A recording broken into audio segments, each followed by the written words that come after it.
শায়েখ রমজান মাসে তারাবির নামাজ কত রাকাত? 8 রাকাত।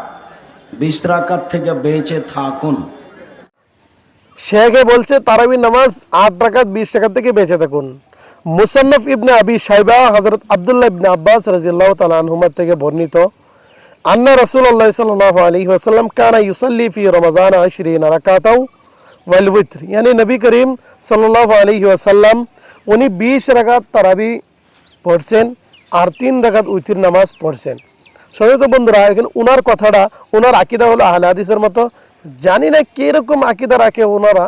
সম্মানিত বন্ধুরা, এখন জেনে নিন ওইটা মুসান্নফ ইবনে আবি শাইবা ওই হাদিসের কিতাবের মধ্যে সহিহ হাদিস, ওই হাদিসের মধ্যে স্পষ্টভাবে লেখা আছে যে তারাবির নামাজ 20 রাকাত, আর পুরা উম্মত এটার মধ্যে ইজমা, জমহুর উলামার নজদিকেও তারাবি 20 রাকাত, 8 রাকাতের কোনো সুবুত নাই।